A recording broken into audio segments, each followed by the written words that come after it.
ECSI fans, you want to revolutionize your sports investing habits? Allow me to tell you about WagerWire. WagerWire is an app that helps you become a superior bettor by allowing you to sync all your sports books and track all your bets in one place. See your current action, your betting history, and stats. You could also sign up for sports books and collect bonus offers. Follow them at WagerWire on X, as it's the best account on the platform. Head to App Store or Play Store now and search WagerWire and download the app.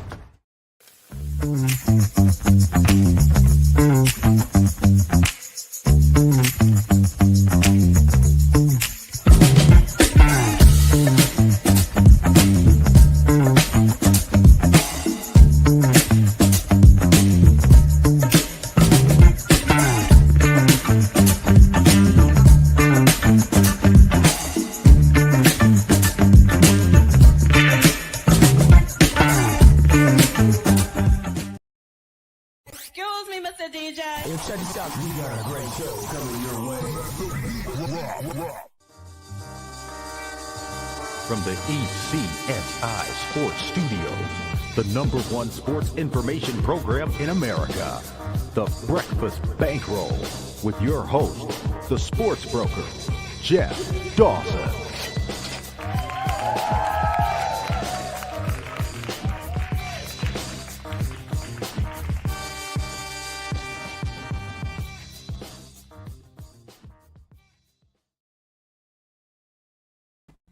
Good morning, sports fans from all around the globe. I am the host, Jeff Dawson, East Coast Sports Investors, and it's that time of the week. Good friend and colleague, Mr. Beam 'em Up, Scottie Webb, live from Tampa as we get ready for the Breakfast Bankroll, a weekend review of the MLB.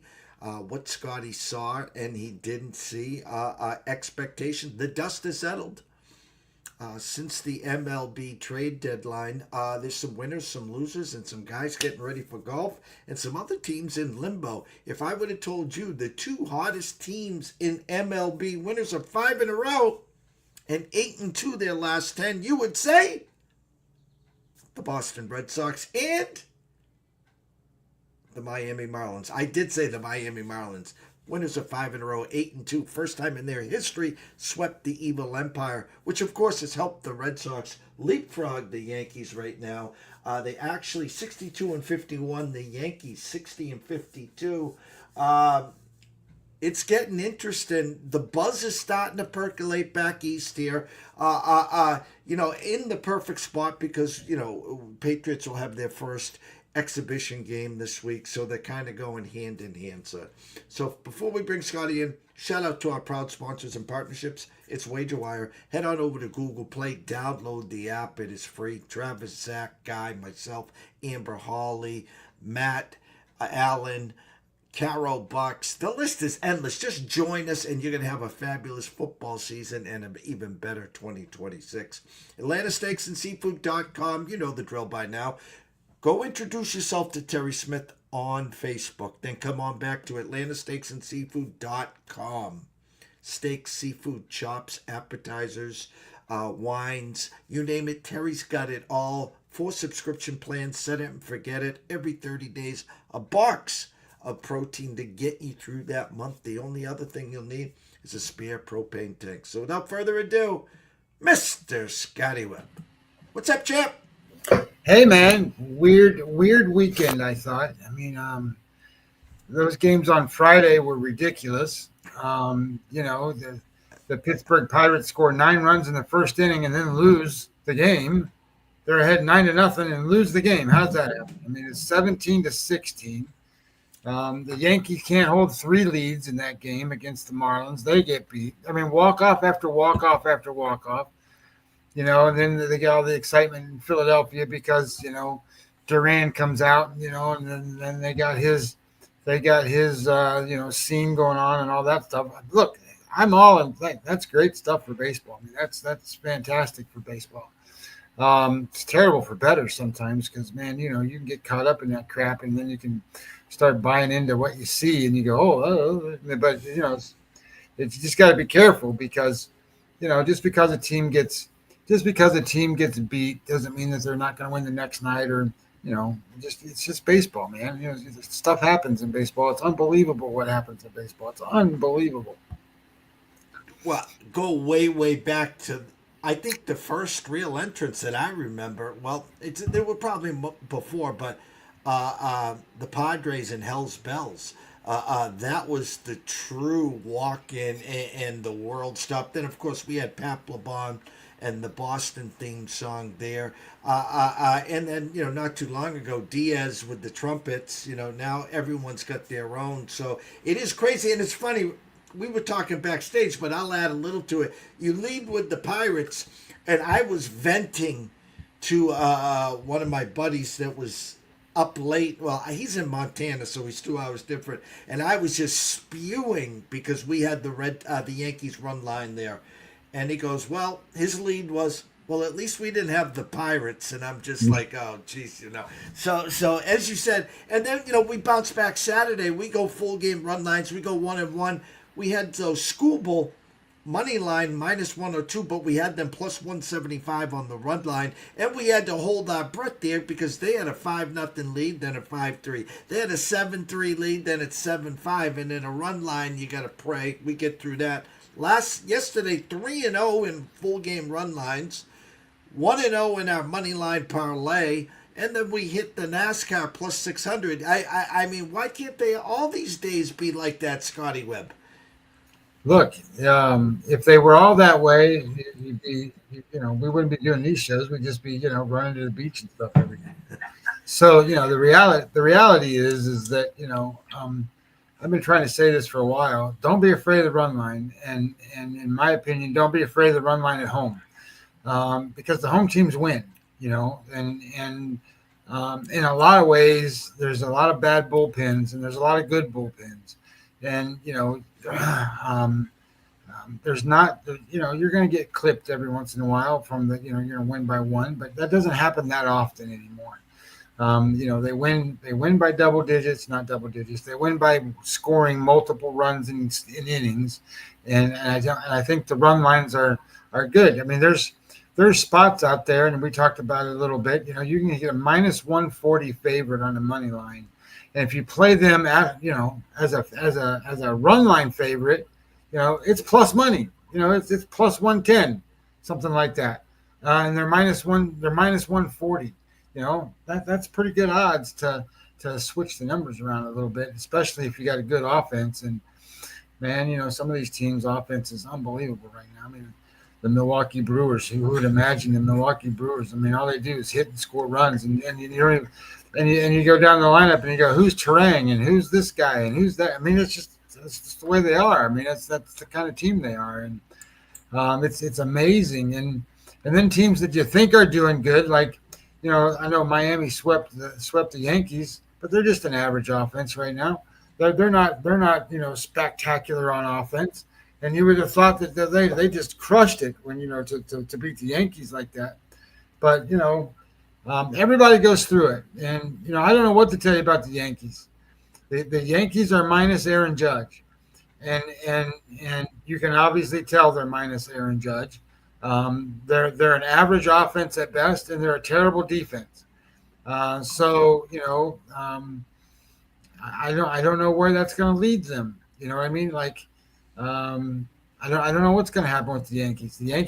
The Yankees have a great team, but they don't play like a great team. And Aaron Judge is the best player in baseball. So if Aaron Judge is not playing, that team is definitely not nearly close to what they used to be. No, and you've talked for a while. You thought their actual construction of this team the last couple of years has been flawed, and yet last year, I go back to this. I was talking on a show earlier last week. I don't think it was brought up enough. Everyone remembers the Dodgers as the World Series champs. But go back to Game 5. If Judge doesn't drop that ball in center field, I don't know if we're saying that the Dodgers are the World Series champs. Now we're here where they're, again, constructed, they're flawed, they're all predicated on the home run. Now Judge is out, they're free-falling.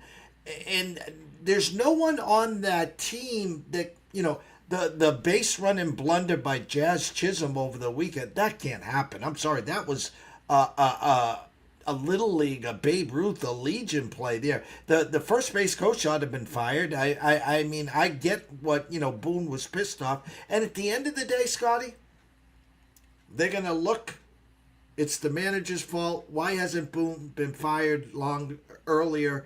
And the guy always survives. He's got more than 9 lives. He's got to be a cat. Yeah, I don't know what's going on in New York that way.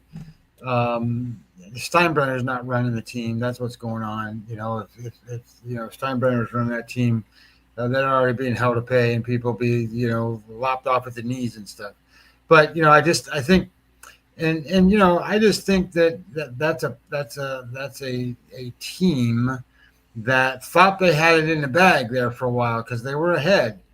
Now they've hit bad times and they don't have Aaron Judge. And, you can say what you want to about Max Fried, but Max Fried's not pitching as well as he was. I do these things in segments of time. In his last 30 days, Jeff, his Sierra number's in the 4s.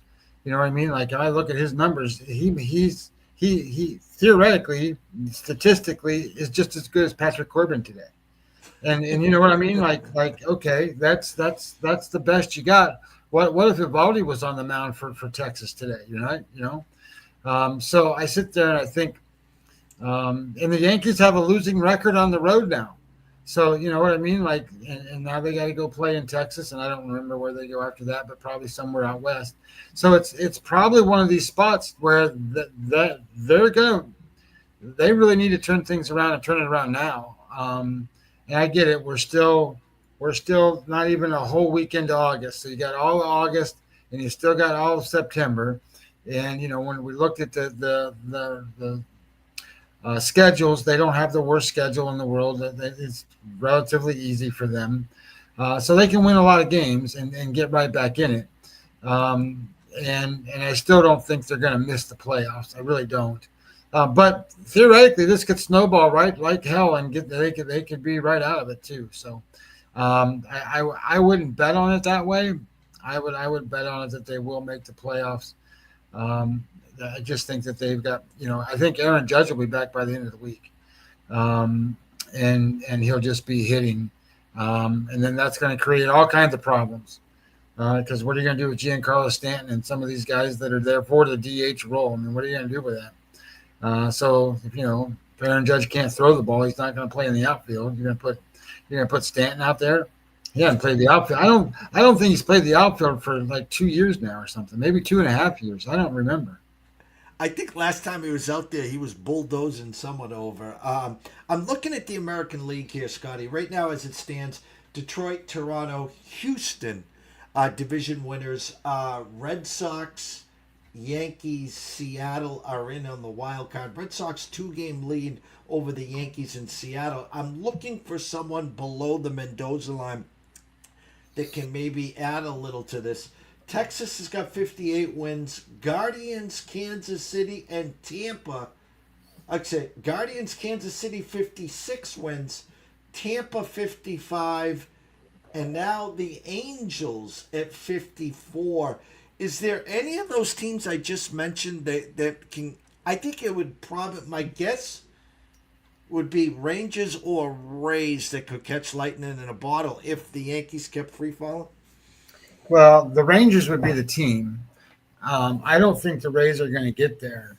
I just don't think they're going to make it. The Rangers can pitch better than what the Rays can pitch. And theoretically, the Rays are going to hit better than what the Rangers are. But if the Rangers really get there, and they're going to have to hit, and you can't beat the Mariners with DeGrom on the mound. I mean, I don't know what to tell you. DeGrom against Evans yesterday, and they couldn't beat him. And I get it. DeGrom didn't give up many hits, but they were homers. And oh, hey, Amber Holly, how you doing? Good morning. I just think it's one of those things where the Rays have a problem. And I wouldn't have thought of it this way at the beginning of the season, but they don't have a home field, and I think that it's showing that they don't have a home field. Their pitchers don't pitch well in George Steinbrenner's field there in Tampa. Um, so that's a problem. And if you look at Texas, Texas wins at home. They're statistically their offense still sucks at home, but they win. I think it's probably because their pitchers are better at home. So I don't think the Rays are going to quite get there. They didn't do enough, obviously, the trade deadline. They brought in Hauser, which is good for them. But I still haven't figured this out. I don't know what happened to Taj Bradley. Taj Bradley's a good young kid with great stuff, and basically they gave up on him, and he's on another team now. So I mean, it's like, I don't know what happened to Taj Bradley. Hauser's in there. Well, Hauser, I don't know if Hauser's going to pitch next year for them or not. I mean, that's a typical Rays move, right? I mean, get a guy like Hauser to pitch. But there's a reason why he's not pitching for the Mets. I mean, the Mets have all those retread guys. He could pitch for the Mets. So anyway, I just think my opinion is that the Rangers could make a push and get in. They really could. But I don't know how to see it. You know what I mean? Like, I like Merrill Kelly for them. I thought that was a good pickup for them because he's going to give them quality starts and so forth. But they didn't do anything to help their offense. And Jesus Christ, they still have Jock Peterson batting like fifth, and his batting average is 120. I mean, I'm not no shit. 120, 125, something like that. And I'm like, if you're really serious about trying to win, you can't play him. Period.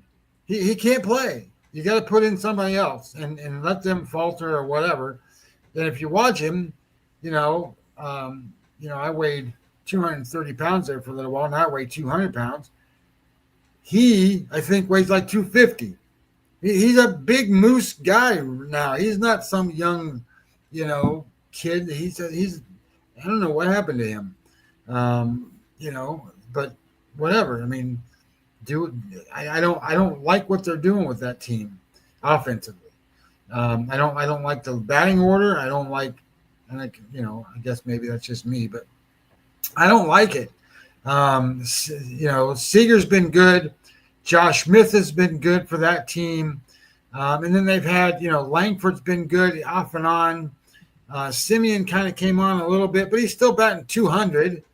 And who's the other one? Simeon and Garcia, right? Adolis Garcia, he's still batting 200. And then they put in Jock Peterson now that he's been healthy back off the disabled list, and he can't. I mean, come on. Kyle Higashioka would be a better hitter than any of those guys right now. Put them in the right spots. Let those guys do the damage they need to do and score some damn runs. Get guys on base, What's the question? Yankees play with no fire. It wouldn't shock me if Texas sweeps them this series. I don't think the Yankees are going to get swept twice. I just don't. You know what I mean? Look, I understand exactly what you say. The Yankees are playing with no fire. That comes from their manager. The manager tries to keep things under control and under cool there because they can get out of hand in New York fast. And I get it. But what I would say is it would be very difficult to sweep the Yankees in 2 series in a row. I don't think that'll happen. But they could certainly lose. They could certainly lose 2 out of 3. I guess just thinking about things in a round way of saying things. How can Max Fried lose to Patrick Corbin today? How can that happen? I mean, if it happens, you got to sit there and go, maybe they will get swept. because I know Evaldi's going to pitch in this series, and they're not going to beat him. They won't beat Evaldi. Evaldi will beat them at home. I actually thought Evaldi was supposed to pitch today, but they must have pushed him off till tomorrow. If Evaldi's pitching tomorrow, that means he'll pitch against Warren or somebody like that, and he'll have a dominant edge over Warren.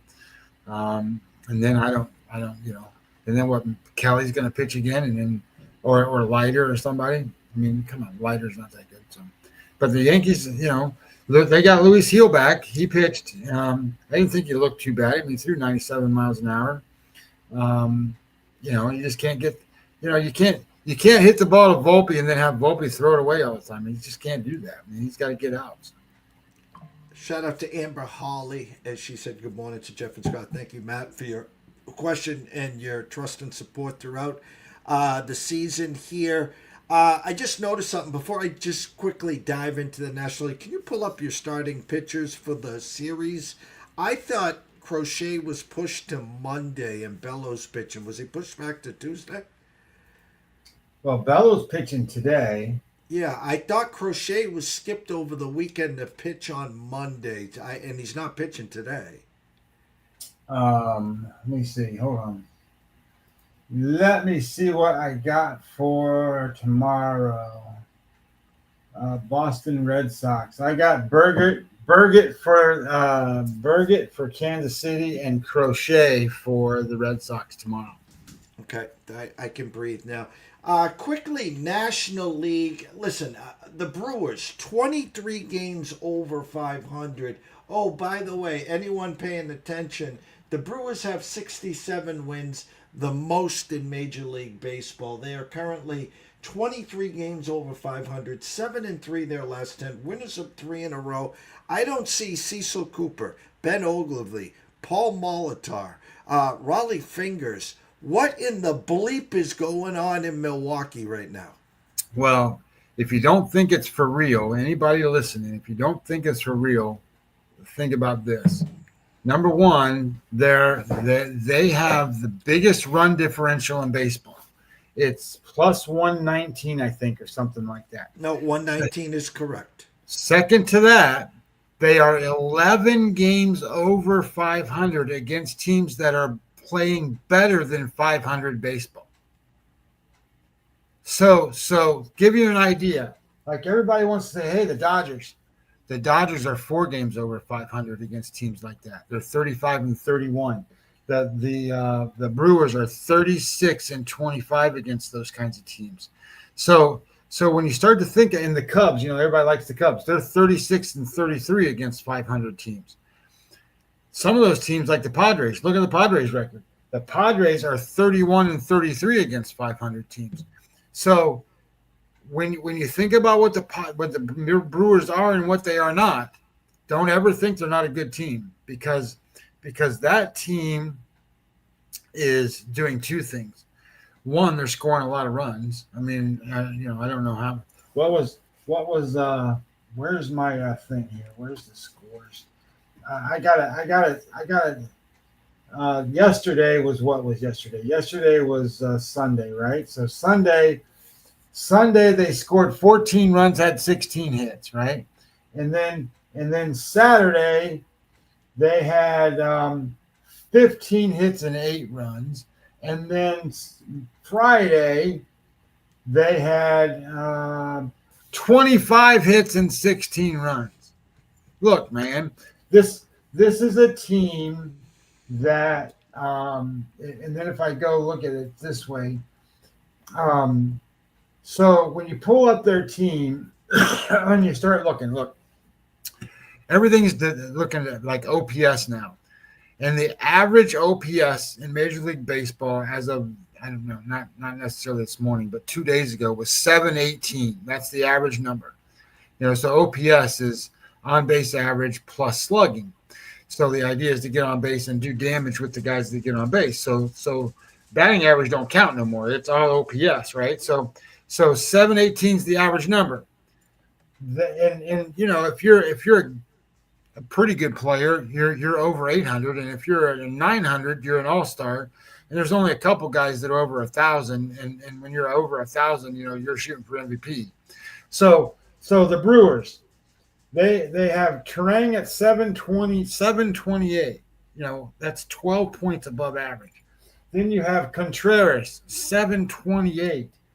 Then you have Vaughn, who they got from the White Sox, kind of a bad deal here for me to tell you. He's 695. That's on the season. For them, he's probably 1,000. He's been this guy going bananas for that team. Monasterio, 685. Yelich, the best player they got, 795, not even 800. Collins, 783. Siegler, 438. Durbin, 727. Ortiz, 588. They don't have superstars, but they don't really have guys that are below the average. They have guys everywhere. And if you look at what they did yesterday they had 16 hits and 14 runs. The number 8 guy and the number 9 guy in the lineup had 7 RBIs between the two of them. That's what Milwaukee does. They win from everywhere and they play as a team all over the place, and combine that with quality pitching, with a quality bullpen, and they have great fielders. So they're a good baseball team. Did you? I don't know how many people watched the Detroit series with Philadelphia this weekend. It was good baseball. I mean, it was good baseball. Quality pitchers, quality hitting, quality fielding. It was fun to watch. And then if you watched like even just clips of the Marlins and the Yankees, you sit there and go, Jesus Christ, that looks like Little League. But that's the way the Brewers play. You go watch the Brewers play, it's like watching good baseball because they get you out, they make the right plays, and you got to beat them. And, you know, the way baseball is played today, teams don't, go as a team and beat another team. It's a bunch of individuals that do stuff, and if they don't do it, they lose. That's what's going on with the Yankees. They need Aaron Judge back. And again, we're going to dive into today's games here. And we talked about this on Friday. I think the National League, as we've said, is a wrap. Milwaukee, the Dodgers, and Phillies currently winning the divisions. Cubs, Mets, Padres in on the wild cards. Cincinnati 4 games back. San Francisco 6. Now the Marlins 6. The Cardinals 6.5. We do think that's a wrap there. I just want to make one statement, Scotty, and I just want to clarify something that I find absolutely intriguing. And I always go back to the Dodgers here, okay? I just want to say this, Scott, and I'm going to prove my point here. The Dodgers are 18 games over 500. Now here come the surge in Padres, only 3 back. San Francisco 9, Arizona 12, Colorado 34.5. So San Fran, Arizona, and Colorado, thanks for playing. The surge in Padres. But I have to bring this up. I'm going to pull up my Circa app here for a second, Scotty. And it's just mind-blowing because we keep saying it's August 4th. September 4th, this Dodger team's going to look different. October 4th, it's going to look different. So give me 1 second here. And because the numbers don't lie. The numbers don't lie here, Scotty. And I'm going to pull up, I'm live in my Circa app as we speak. I'm going to go to World Series right now. Odds to win the World Series. The Dodgers are plus 225, Scotty, to win the World Series. Do you know the next closest team? Used to be the Yankees. All start with a plus 1,000 something. Tigers plus 1050. Yankees plus 1,100. Cubs plus 1,150. Phillies plus 1,000. So my point to everyone watching and listening, the sports books are telling me, the Circa right here, the Mecca, Mr. Benson, Mr. Stevens, they're telling us, get in line. Don't rush the line. We'll open up another line. We're giving you the field here at 5-1 or better, meaning Dodgers 225. Everyone else is plus 1,000 or better. It's mind-boggling. So let me ask you this question. You said you talked about the surging Padres, right? And the Dodgers were 18 games over 500 and the surging Padres, and talk about other teams that are surging too, the Brewers, all these teams. Have the Dodgers surged at all? No. 6-4 their last 10. They've won 1 in a row, but they've been 6-4, 4-6, 3-7, 7. They haven't had that Dodger surge that we know they can. It's coming. It is coming like a tsunami. Yeah, it's coming, and uh, that's the deal that's going to end up happening, and then everybody's going to go, oh yeah, it's the Dodgers. It was fun to sit around and mess around all season long, and then all of a sudden here come the Dodgers. The end of October, into September. They're gonna be, I don't know how many games ahead, but they're gonna be far enough ahead, and everybody's gonna go, well, you can't beat the Dodgers. You can't beat the Dodgers. And then there'll be, gamblers like us out there going, well, we got to take our shots. We got to, blah, blah, blah. You know what I mean? Like 5-1 different 5. It's the way it is. So here's the deal with the Dodgers. There's a couple things that I found that are very interesting.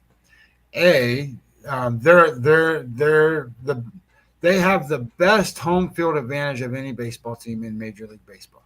Their offense is where is it? Let me tell you. Their offense is, I gotta find the right graph here, my right chart. Offense, there it is. At home, the Dodgers are their weighted runs created plus is 129. So that means they're 29% better than an average offense at home. Nobody else is close. Nobody. So they get the biggest lift at home that there is on offense. But the thing that I saw in starting to look at some of this stuff is a lot of their pitchers don't do that good at home either compared to on the road. Their pitchers are a little bit better on the road than they are at home. So that just means Chavez Ravine is a hitter's park. And the reality becomes is with that environment and that culture and that team, that's why they get to a point where they do. And they've got, I don't know how to say this, but, I look at the data of what the pitchers' stuff is made out of, right? Their stuff plus numbers and their pitching plus numbers. And if I were to tell you, and I'll just pull it up so that I don't misrepresent what I want to say. I'm going to go to Dodgers, and I'll do it just like I normally do, last 30 days, because that's how I look at it. And I go and say, I don't want the team, I want the players. There we are. And I look at pitch modeling, stuff plus, and I sit here and I go, here's the relief pitchers, stuff plus, and I'll just put them in order, see if I can put them in order. 100's average. They have their worst guy on this list, and they have 16 guys, and Brock Stewart's on there now, but he pitched yesterday, so they don't have a data number for him for yesterday, but he's going to be up there because he was a Twin, and he's got good stuff. The stuff plus number, the very worst one of 16 guys is 95. So that's the worst number. The best number, 121, and I bet you didn't know who he is. It's Edgardo Henriquez. You know who he is? Shit. I bet nobody knows who he is, and he's the guy that's got the best stuff out of the bullpen. The best. And then Alex Vesia, and then Trinan and Kasparius and Dustin May and all those guys. What that tells you is, and if I did it from a different perspective, if I did it here in fastball, and I started just throwing stuff out there, the reality is they have guys that come out of the bullpen, and I get it. You can grade a bullpen and you can look at it and all this stuff, but you got to have quality stuff. They don't have a guy that misses. And if you combine all of the pitchers and say it's just all pitching, and you go to the stuff plus numbers, now you're putting in the starters and everybody else. Clayton Kershaw, 94. He's the worst. He's the worst pitcher they have. Clayton Kershaw, in terms of stuff, 94. Imagine that. You know what I mean? Like, it's not even close. Nobody. I mean, it's just, they have so many guys that they can go out there and binga, and keep them in the game. That the starting pitchers, when they come out of the game, the better pitchers are starting to come in for an inning or two, sort of. They just got to keep those guys healthy in terms of rest, because I think they got abused there for a while, and now I think that you're getting Blake Snell back. I think you got Glass now back. You got Yamamoto pitching. You're going to have Ohtani starting to stretch a little bit, and you got Kershaw. I think this is a team that's going to get into a rhythm, and they're going to be extremely difficult to score. So here's another one to follow with. So who did they just play this weekend? They played the Tampa Bay Rays, right? So I look at stuff in 7-day segments. And so they probably played 6 games over those 7 days. Well, guess who's like the worst offense in baseball now? The Tampa Bay Rays. They're 29th out of 30th. And I would almost be willing to suggest, and this is a suggestion, but I'm going to suggest that for the rest of the season, it's going to be like that when they play the Dodgers. The team that plays the Dodgers is going to come out of that series, and they're not going to be nearly as good on offense as they were going in, because they got to face those pitchers, and then we'll see what happens. So I think the Dodgers are the best team. My numbers suggest they're the best team, and I think the Phillies probably are the second best team.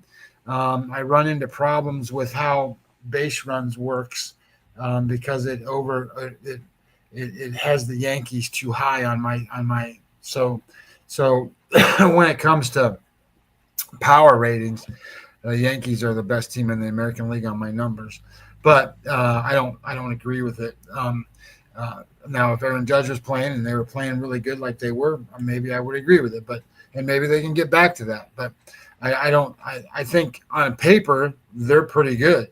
But I think the Tigers played a very good series against the Phillies. But I also think that they threw the best pitchers that they had, the Tigers, right? I mean, they threw Skubal, they threw Morton, they threw and don't get me wrong, like if I go look and I tell you this, you're gonna flip out. The Tigers, right? Where's my other? I don't want to look at that. I want to look at stats, advanced. There we go. If I do them this way and I go starting pitchers. So think about this. They have Tariq Skubal, Chris Paddock, and Charlie Morton, and Flaherty. And those aren't terrible pitchers. And Casey Mize, right? He's going to pitch today. They won one game, and they won the one game that Skubal pitched. Don't be surprised if that's what happens in the playoffs. I mean, that's just the way it is. They don't have. I mean, those guys are good. Don't get me wrong; those guys are good. But you saw what Philadelphia can put out there. Philadelphia puts out there 3-4 war guys. I mean, bing, bing, bing, bing, and Wheeler got knocked around a little bit. So I think the Tigers are in trouble because they didn't do enough at the trade deadline to help them to get over the hump. They're going to have to hope Skubal can pitch on 4 days rest or something. You know what I mean? Like, whatever. I mean, it is what it is. And AJ Hinch has been awesome. Don't get me wrong. AJ Hinch has been awesome. And that team has been really good. But I think they're like the Cubs. I think the Cubs are in trouble when they make the playoffs. So I was looking at that, right? Because Soroka starts for the Cubs today. And if I go and I look at that and I pull these up by projected numbers, and say Cubs, who are the pitchers for the Cubs? Cubs. Why am I not getting Cubs? Teams. There we are. Cubs. So the Cubs' number one pitcher, we talked about this the other day, was Matthew Boyd, right? He's a 4-WAR guy. The number 2 pitcher for the Chicago Cubs is Soroka, number 2. He's 1.7 WAR, Imaniga's 1.3, Ben Brown's 1.2, Kate Horton's 1.1, Colin Ray is 0.8. That's not going to match up. You put that up against the Cubs or the Phillies, this doesn't match up. We had Cubs Saturday run line full game. Boyd pitched 7 innings, leaves with a 3-0 lead, and miraculously, of course, the Orioles put up 4 in the 8th. Thanks for playing. So that was a that Friday. Those games are weird this weekend. That way, the comebacks, weird stuff. And don't look now, but Baltimore's actually playing pretty well. I think they're 6-4 in their last 10, something like that. But they're like the number 2 offense in baseball behind Milwaukee. They're starting to hit, and they start to hit. They can win some of these games. They just can't pitch. They got nobody that can pitch for that team anymore. Matt brings up a question. I talked to you backstage about this. Matt, good eyes here. Here come the Brewers. Now, Priester, since leaving the Red Sox, has been Cy Priester. He has been lights out for the Brewers.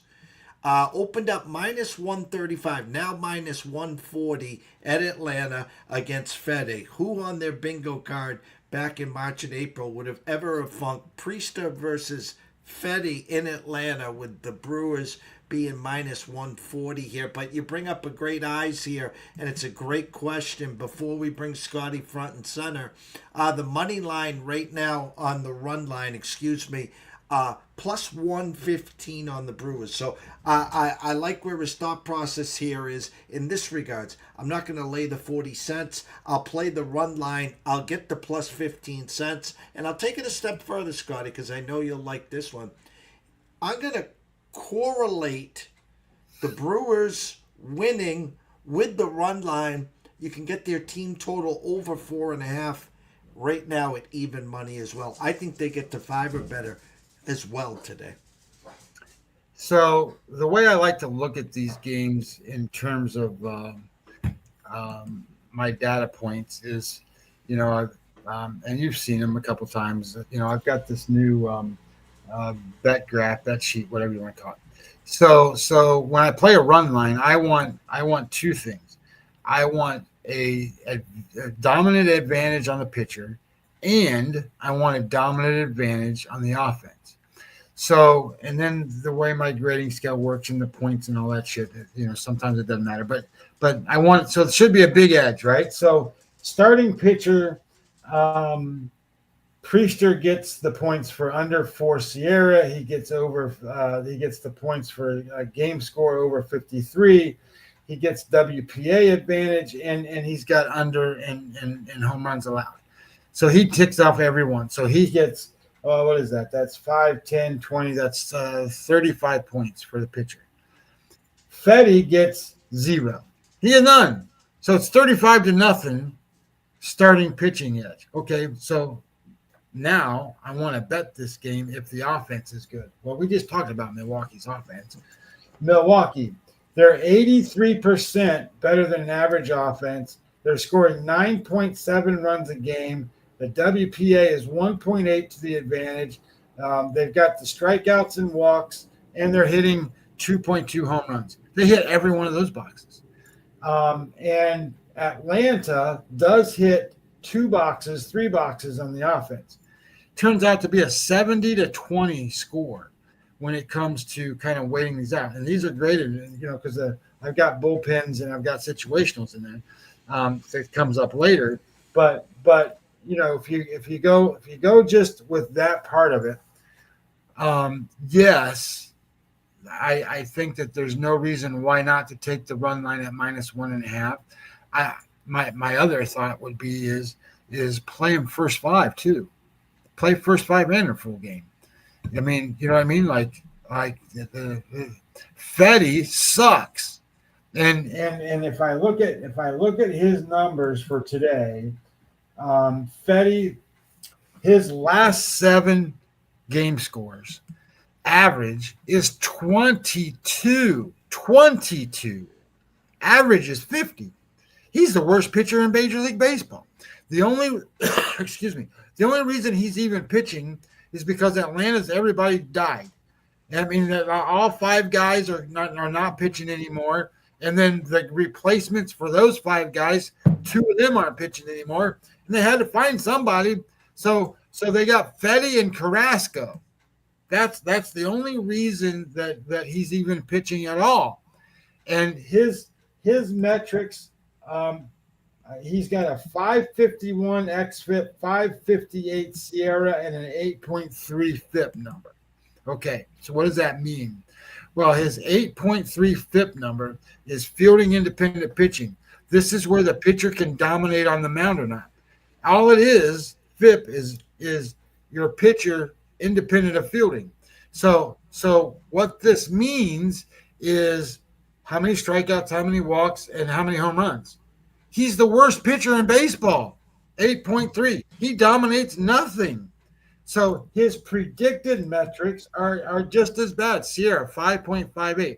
That's one of the worst numbers in Major League Baseball. His strikeout is 5.93, and his walks are 5.27, home runs 3.29.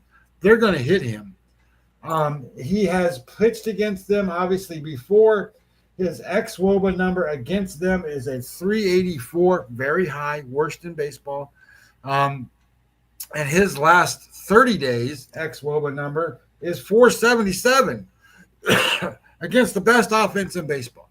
So, and then you got Priester on the other side, who should slow down the Braves offense. And then they got bullpen pieces that can attach that. So I have no issues with that thought process or plan or play or whatever. I wouldn't be hesitant to bet the first 5 too. Like, bet it twice. What the hell? I'm going to pull you front and center for about 10 Oh, Jay Berry also knows about the Blue Jays. Yes. So we're starting to get a few questions in here. So I'm going to bring you front and center. There's 13 games. If you have a game or two you want to break down, Jay Berry would like to know your thoughts on the Blue Jay games. I'm going to bring you front and center. I'm going to go. I'll be right here, but you do your thing. You're going to go get a peanut butter and jelly.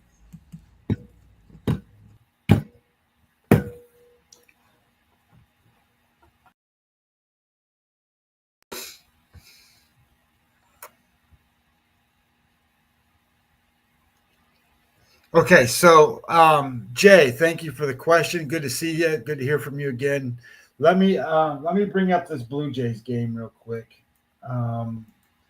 Blue Jays. So Blue Jays, Colorado Rockies. This is Eric Lauer against Tanner Gordon.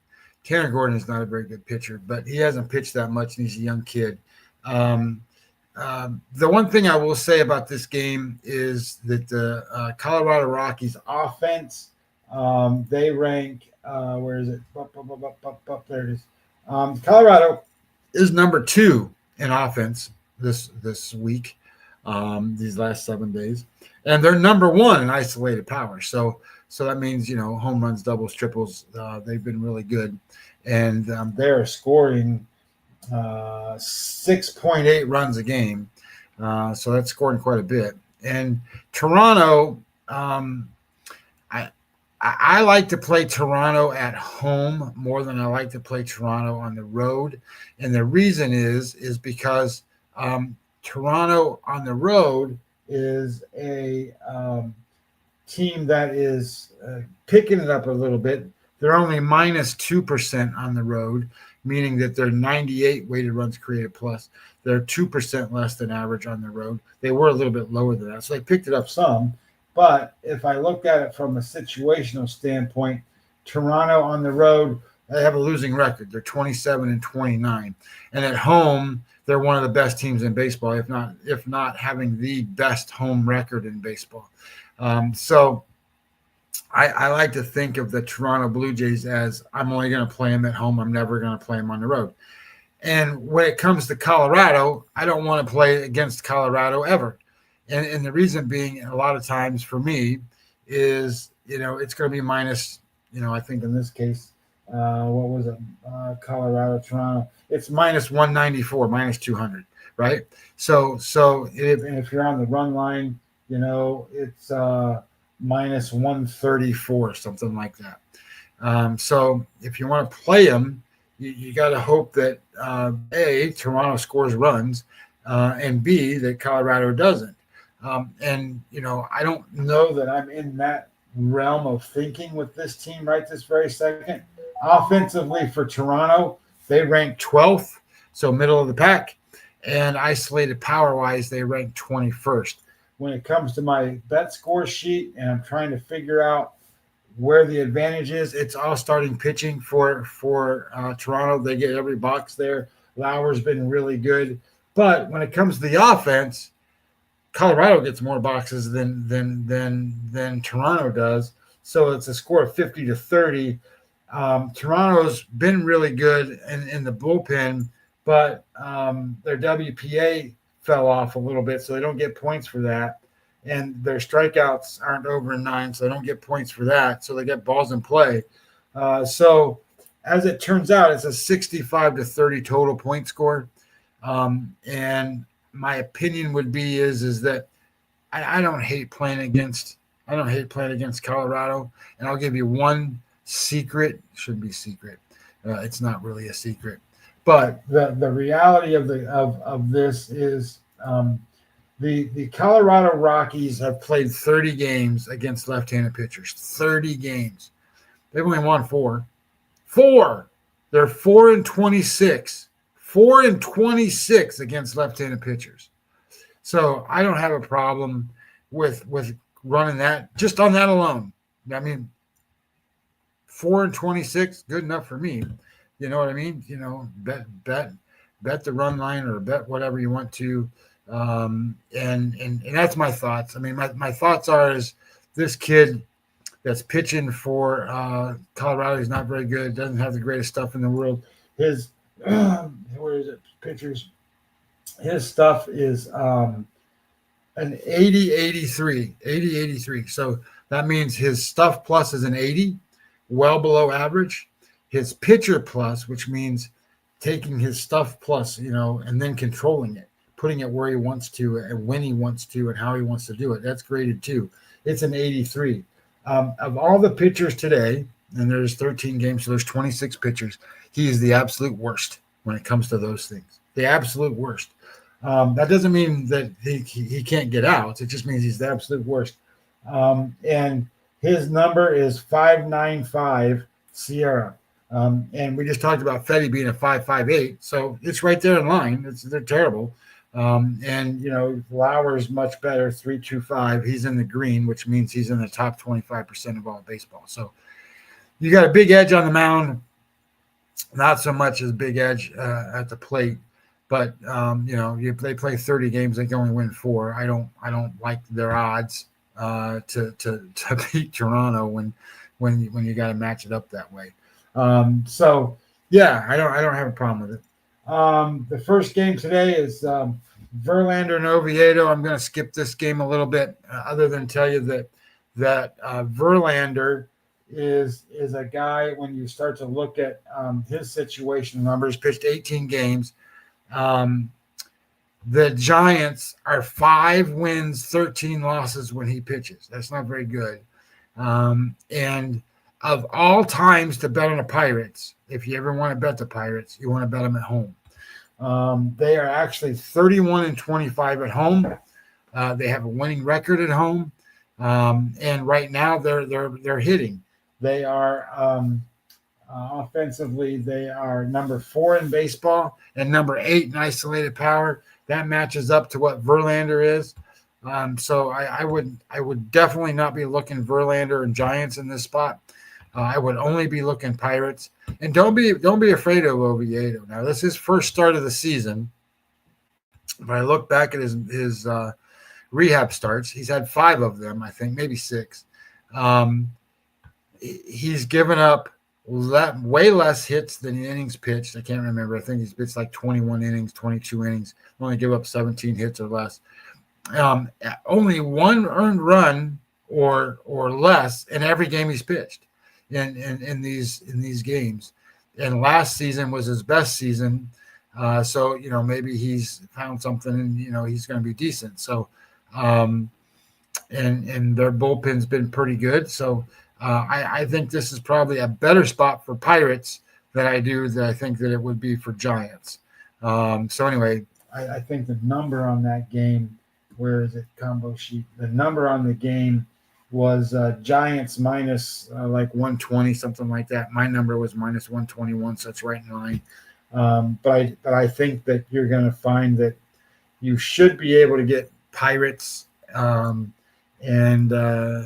be a little better value there. Minnesota, Detroit. This one I will only tell you that Detroit is throwing Casey Mize, and Mize has been bad lately. Minnesota is throwing a bullpen game.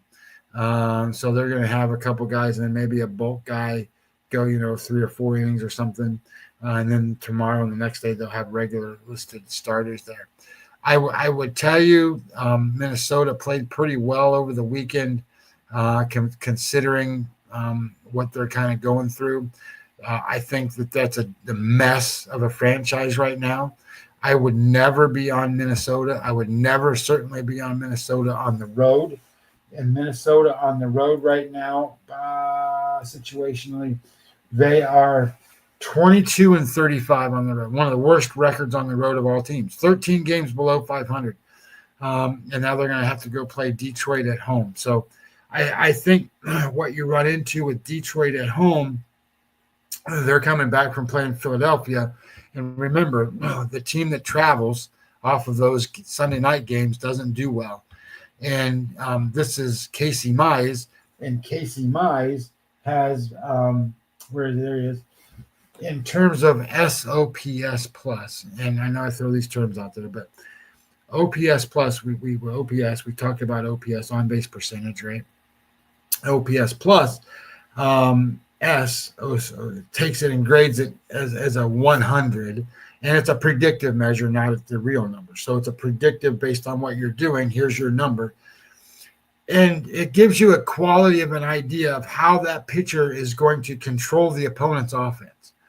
So a pitcher, for example, like Luzardo today is a 48. So 100 is average. A pitcher's number below 100 is going to be great, right? So 48 means he's 52% better than an average pitcher. He's doing great at controlling opponent's offenses in his last 28 days. Casey Mize is a 234. That means he's 134% worse than an average pitcher. That's bad.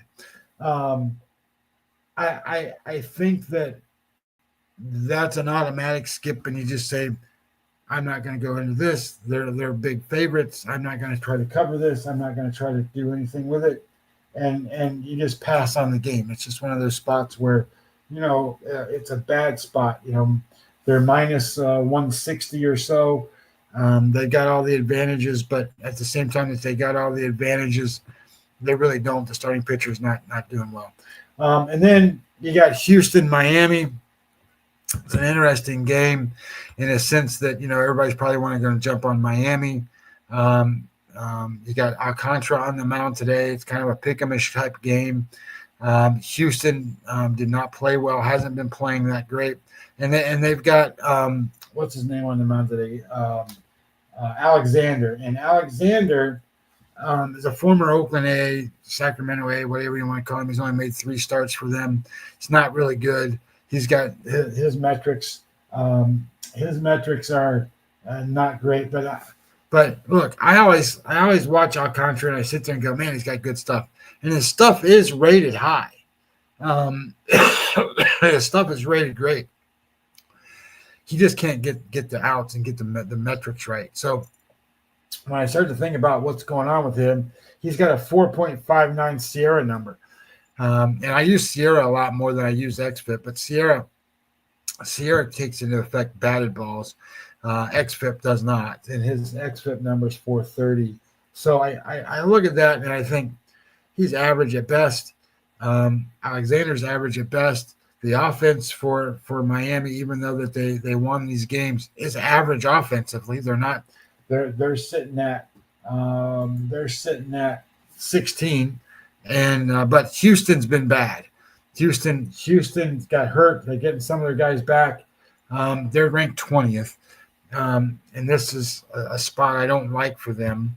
But I don't really want to sit there and dive all in on Miami either. I think this is a coin flip game. So I have it listed as where is it? Miami. I have Miami as being the right side to bet on, but not by a big edge. It's a little edge there. Baltimore, Philadelphia. This is one of those spots where Luzardo is really good, and Baltimore has got Povich starting. So Povich theoretically could be their best pitcher. I think Bradish is their best pitcher, but Bradish, I don't know if he's ever going to make it back before the year's over. I think he might. He's doing rehab starts right now. But I'm going to skip this because I don't know what you're going to get from Povich. And really, I don't know what you're going to get from Luzardo. Luzardo's been good over his last 28 days, but he's been up and down in those 28 days. Good start, bad start, good start, bad start. And he's off a good start. So I don't know what you're going to get from that. I don't know if you're going to have letdown from, okay, they just played the Tigers, and they had a big series and, yada, yada. I don't know what you're going to get. So I'm staying away from that game. My betting metrics and stuff, they say that Philadelphia is the right side to bet on, but I'm not going to bet on. It's minus 180 something. Boston is playing Kansas City. This is an interesting spot because Kansas City went out and did some things at the trade deadline, and one of them was get Bailey Falter from Pittsburgh, and Bailey Falter is going to pitch today.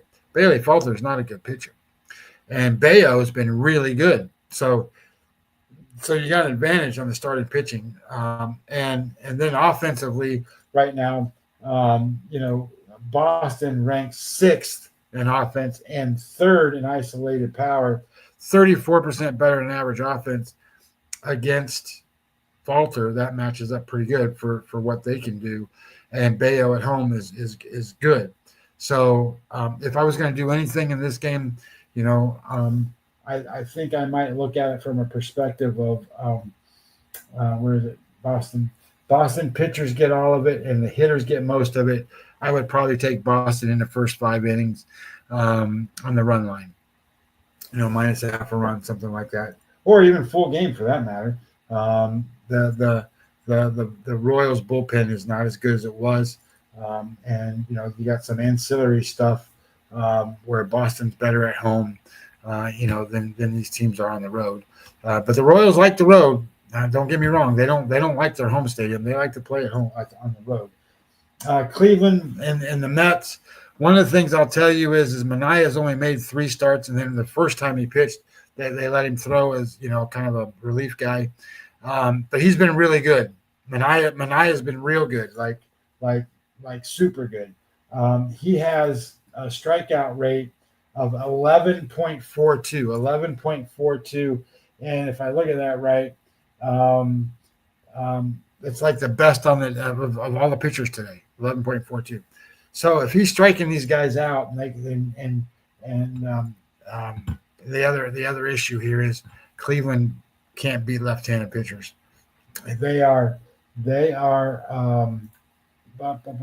Cleveland, they are 13-20 against left-handed pitchers. The Mets love to play at home. They are 38-18 at home, 20 games over 500 at home. Their offense ticks up 16%, which is like the second best, but it's kind of like right in there with all of them. The Diamondbacks are 15%, the Phillies are 14%, so it's kind of right in there. Not like the Dodgers, 29%. So I like the Mets today. The issue though is how do you bet them? Because the reality is the Mets are minus 164, and the other problem that you run into is Cleveland's actually 7th in offense and 5th in isolated power. I shouldn't say 5th, 15th. And the Mets are 28th and 27th. So they're not been really hitting. So this becomes, okay, well, how do you bet it? Can't figure it out, then you don't bet it. So I might just leave it alone. But I wanted you to know Monay has been really, really good. And then the next one is Milwaukee, Atlanta. I think we kind of attacked that one. I have no problem with the Brewers doing bet them however you want to bet them. Run line, first five, however, Um, uh, Nothing is a guarantee, but against Fetty, that's pretty good. So I like that one. And then you have Lodolo and Soroka. So this one's interesting to me because Lodolo's been one of the better pitchers in baseball over the last 30 days. And not Atlanta, but Chicago's throwing Soroka. Soroka's, not one of the better pitchers in baseball. He's a decent pitcher, but he's not one of the better pitchers in baseball. So how does this work out? Well, you got 2.68 Sierra, 2.71 xFIP, and 2.75 FIP for Lodolo. Those are the best of any pitcher pitching today, Lodolo. My concern is, and his last three average game score is a 71.7. For the last seven, it's a 62.6. 62.6 is the best pitcher today. He's the best pitcher today. So he's going to face the Cubs. And the Cubs offense is currently 17th in offense and 20th in isolated power. So I don't really mind Cincinnati in this spot, to be honest. I think Soroka's a guy that's not a big strikeout guy. He's a ground ball guy, and I think let me make sure I said that right because he does surprise me on strikeouts. Yeah, 8.5. His ground ball is not so much. So I think that Cincinnati's offense is right in the middle of the pack right now too. So it's almost a coin flip kind of thing, but they're dogs. And the dog number is plus 130. My number is plus 120, so it's not too far off. But it matters. If you get 10 points extra, I think you should play them. So my thought here is Cincinnati is a good road team. You want to bet Cincinnati sometimes on the road. Offensively, they are minus 2% on the road, but situationally, Cincinnati is they're 25-28, so almost 500 on the road. So I like Cincinnati in this spot. The Cubs, of all things, don't like left-handed pitchers. They're 15-17 against left-handed pitchers. So Lodolo is one of the best ones. Fried and Corbin today. I'm just going to tell you that the Yankees should win this game. And we talk about the Yankees offense and how bad it's been, but the Yankees offense ranks 15th right now, middle of the pack. Weighted runs created plus, they are minus 5. So that means they're 95. So that's got to be in comparison to what, right? Well, that's the average. But what about the Texas Rangers? The Texas Rangers are 24th in offense. Isolated power is minus 15, so they're 85. And at home, they're minus 15. The Yankees are 16 plus on the road. So that means they like to hit on the road. They like to hit at home. They hit everywhere for the most part is what that tells you. They hit against lefties. And Texas hates left-handed bat pitchers. So Texas, situationally, they are where is it? There it is. 9 wins, 18 losses. 9 wins, 18 losses. So I don't think you can bet Texas. If you're going to do something, you got to bet Yankees and find a way. I think that it was kind of fluky the first game that they got all those bullpen guys out there and they couldn't hold the lead. I think if they get the lead today with Fried on the mound and they hold it, I think they will. So I really don't have a problem with playing against Corbin. However you want to, minus the 1.5 if that's the way you want to play him on the road. Lauer and Gordon, we kind of talked about Toronto's game. Tampa Bay and LA is kind of interesting. I like Hauser. Hauser's 8-3 for the White Sox. 8 wins, 3 losses in his 11 starts. But Tampa Bay is the 29th rated offense. I can't support that on the road, so I don't care. I'm not betting that game. I'm just passing that game. Kikuchi's 11-12 in his 23 starts. He's been bad as of late. He's got a 139 SOPS plus, so 39% worse than average at controlling the opponent's offense. And offensively for the Angels, they're 21st, where Tampa Bay's last. So both teams are bad. So I'm not going to ask either one of them to do differently there. San Diego, Arizona is interesting, only in the sense that this is the first start for J.P. Sears for San Diego, and he's going to face Fad. Now, Fad for Arizona was doing really bad there for a while, but he's pitching a lot better now, and they're at home. They just can't hit. Right now, Arizona is, and Arizona, I don't see this that often, 22nd in offense, 22nd. San Diego is 8th in offense. My biggest fear about San Diego is they're usually win one, lose one, win one, lose one.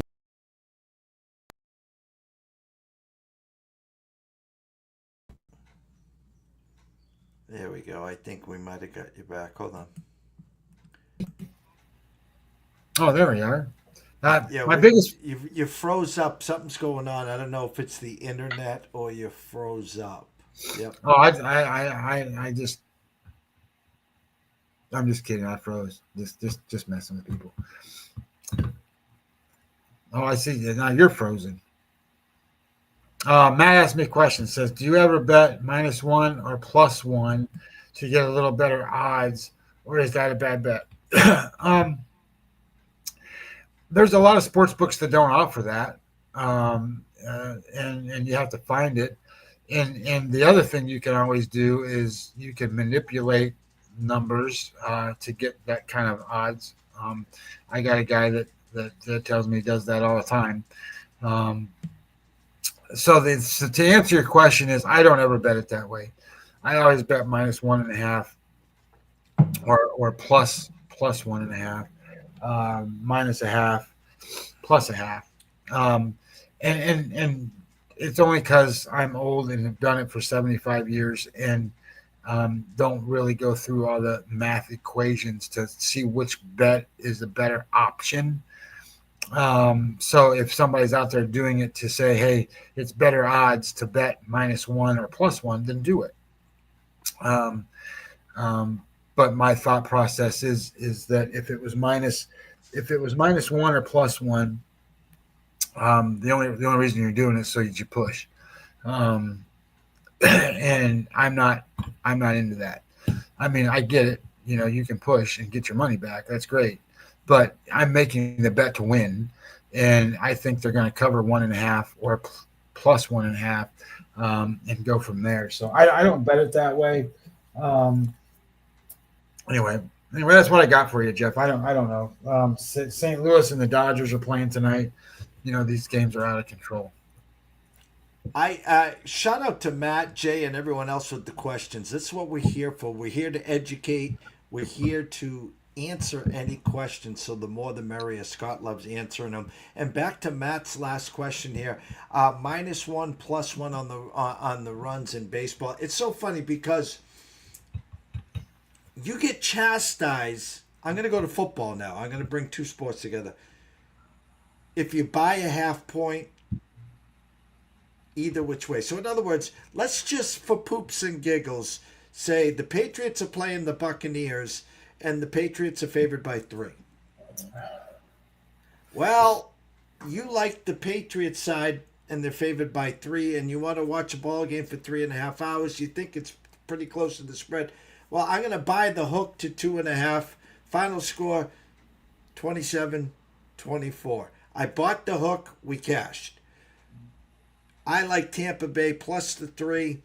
I really think they got a good chance, maybe even to upset them outright. I bought the hook to 3.5 because that's a key number. Final score again: Patriots 27, Bucks 24. We bought the hook, we cashed. Both sides can cash because we each bought the hook and got cute. There's some people that say anyone that buys hooks in football is stupid. As you just talked about, to buy -1, +1. Again, what are you doing? You're basically, the odds, the money line's too expensive. I think they're going to win, but I don't have the balls or the gumption to lay the 1.5 because the Red Sox won 5-4. So I get all of it. I do. But I just think when I'm laying the 1, what are you really doing? You're hoping that they win by 2 or more, and your odds are less, but you're content with the push. I know some people in our lane, Scotty, I'm not calling them out because everyone has their own forte, that will take an underdog. Let's use the Kansas City today. Underdogs +138. And instead of taking the dog at +138, they'll take them +1.5, and they'll turn a dog into now a -125. So what are they really telling me? Well, I think they're going to contend. I don't have the balls to play them as an underdog, but give me the 1.5 because I think they're going to keep it close. And that's the needle in the haystack. They're hoping if they lose, they only lose by 1 run, Scotty. Yeah, my opinion on some of this stuff with the run line numbers is I like the minus run line numbers, not the plus run line numbers. So if I'm betting an underdog, I'm going to bet them because I expect them to win the game, and I want the plus money, right? I'm not going to bet them because I want points. It's baseball. If they play 160 games, it's not like that's the most important game of the year for them. So bullpens, stupid stuff, everything happens for whatever. So I want the plus money. But on the backside of that, if I'm betting a favorite, and I'm doing the run line, that's how I'm going to do it. I'm going to bet favorites on the run line. I'm not going to bet dogs on the run line much, unless there's just kind of a weird spot that comes along where you sit there and go, I don't know who's going to win the game, but I want to bet on it. So I'll take a half a run, or I'll take a run or whatever, and you bet. But I don't. I got too much data now and too many different numbers that give me a slight way to sit there and go, well, I think there's an edge this way or that way. So my opinion would be is like I said, I think that the reason that people do the -1 +1 is because they're not convicted in their bet. I mean, it just is what, in my opinion, they're not convicted in their bet, and that's the thing to say. I want to take this a step further. And again, great question, Matt. Keep throwing the questions, Jay, Matt, and whoever else. I want to go back to Saturday. Phillies, Tigers, Wheeler versus Skubal. And the overnight number was Wheeler -120. And some money started leaking in on the Tigers. Now I wanted, this takes work, guys. Okay? But in a near pick'em game, I want you to do the work. I want you now to take a near pick'em game, and I want you to look at the spread line. Here was Wheeler at home overnight -120 against the Tigers and Skubal. Here during the morning, money started trickling in on the Tigers. At the closing bell, it was a near pick'em. We had the Tigers -105 on Saturday. But what did we also have? This is an indicator from Vegas. Philly was still the small favorite on the money line. But on the spread and the run line, the Tigers were the favorite. The Tigers were -1.5 runs +175 on Saturday. So we took the Tigers -105 with Skubal, and we also took -1.5 +175. That was our pizza and beer, sprinkle a little there. And of course, it just happened, they held on. They were up 5-0, 5-3, 7-3. They won 7-5. So my point is, on those pick'em game, guys, go look at the spread. You'll see lots of times the underdog, a slight underdog, with the better pitching matchup as the favorite on the spread. There's so many different things that happen in baseball, and how odds are out there. And one of the most disappointing things I think is, there's very few 10-cent lines anymore. I mean, they're not out there anymore. I feel very, very lucky. I shouldn't say that in a egotistical way, I guess, or a braggadocious way. I'm in the state of Florida. I can bet at the Hard Rock. Hard Rock sucks. So I bet at Profit X. Now I know not everybody has Profit X, but Profit X is an exchange. It's not really a sports. It's a sports book, but I mean, you're betting other gamblers is what you're doing. But my numbers. So Jeff, just to give you an idea. The first game of the day today, I'm looking at Profit X right now. The Miami Marlins are minus 122, and the Houston Astros are plus 121. That's the number. I can bet it. You know what I mean? Like the San Francisco Giants are minus 114, and the Pittsburgh Pirates are plus 113. Right? That's better than a 110 line. That's better than a 105 line. So I can't get better numbers than that. And theoretically, depending on what you're looking at and what you're betting on, even the big matchups like the Detroit Tigers are minus 170. The Minnesota Twins are plus 168. 168, 2 cents difference, two. So, and I'm not trying to, I just, that those are where I look at and I go, oh, where's my value at? Like I got a local guy too. And the local guy that I play with gives me numbers from Bet Johnny and other places and whatever. I never use them because I can't get to them because Profit X is so much better. Now, the one thing I will say about Profit X, if you're into props, they don't have a lot of props, not yet. Maybe they'll get into some of that stuff as they go along and that kind of thing. But they do have some, football props and stuff come along, but, they have strikeout props and stuff like that. But they don't have a lot. Like, I can't bet team totals in baseball on Profit X. So that's one thing. Like, if that's what you bet, you can't bet them on there.